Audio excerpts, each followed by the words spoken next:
Hello comrade, welcome back to our YouTube channel mad 90s. ఈరోజు మనం discuss చేయబోయే topic వచ్చేసి గుడ్లవెల్లేరు ఇంజనీరింగ్ కాలేజ్. మొన్న కోల్కతా, ఈరోజు గుడ్లవెల్లేరు. రోజు రోజుకి మన భారతదేశంలో అమ్మాయిలపైన ఇలాంటి దారుణాలు చాలా ఎక్కువైపోతున్నాయి. కోల్కతాలో క్యాండిల్ ర్యాలీ చేశారు, గుడ్లవెల్లేరులో నిద్రాహారాలు మాని ప్రొటెస్ట్ చేశారు. మన పురాణాల ప్రకారం అమ్మాయిని టచ్ చేయాలని ఆలోచన వస్తేనే హనుమంతుడు లంకని కాల్చి పడేశాడు. కురుక్షేత్ర యుద్ధమే జరిగింది. ద్రౌపది వస్త్రాహారం రోజు దుశ్శాసనుడు చీర లాగినందుకు చేతులు విరగ్గొట్టి గుండెలు చీల్చి పడేశారు. దుర్యోధనుడిని తొడల మీద కూర్చుందిరా అన్నందుకు తొడలు విరగ్గొట్టి చంపేశారు. అసలు అమ్మాయికి అవమానం జరుగుతుంటే నోరు ఎత్తని వారిని కూడా కురుక్షేత్ర యుద్ధంలో లేపరేశారు.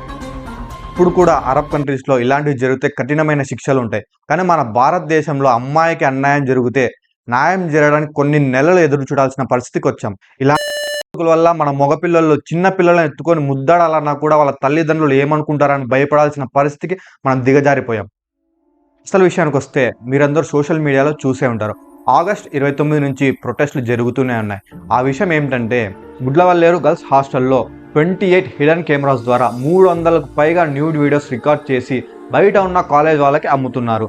ఈ పని 2 yearsగా జరుగుతుందని. ఇంకో విషయం ఏమిటంటే, ఇదంతా చేసింది ఆ హాస్టల్లో ఉన్న అమ్మాయి. ఆ అమ్మాయి ఈ పని ఎందుకు చేసిందంటే, అమ్మాయి తన బాయ్ ఫ్రెండ్తో ఓయోకి వెళ్ళినప్పుడు తన బాయ్ ఫ్రెండ్ అమ్మాయికి తెలియకుండా కొన్ని ప్రైవేట్ వీడియోస్ రికార్డ్ చేసి తనని బ్లాక్మెయిల్ చేశాడు. ఆ అమ్మాయి ఉన్న హాస్టల్లో హిడెన్ కెమెరాస్ పెట్టి అమ్మాయిల న్యూడ్ వీడియోస్ రికార్డ్ చేసి పంపించమన్నాడు. ఇది వెలుగులోకి వచ్చిన విషయం. ప్రొటెస్ట్ జరిగిన వెంటనే గవర్నమెంట్ స్పందించి ఆ జిల్లా ఎస్పీ గారిని, కలెక్టర్ గారిని సంఘటన స్థలానికి పంపించారు. ఇప్పటి వరకు పోలీస్ ఇన్వెస్టిగేషన్లో తెలిసిన విషయాలు ఏమంటే, ఆ హాస్టల్లో ఎటువంటి హిడెన్ కెమెరాస్ కానీ వాళ్ళ డివైజెస్లో ఎటువంటి వీడియో కానీ లేవని, ఈ ఇష్యూ మీద 4 స్టూడెంట్స్ని పోలీస్ కస్టడీలోకి తీసుకొని ఇన్వెస్టిగేషన్ చేస్తున్నారని మన ఎడ్యుకేషన్ మినిస్టర్ నారా లోకేష్ గారు తెలిపారు.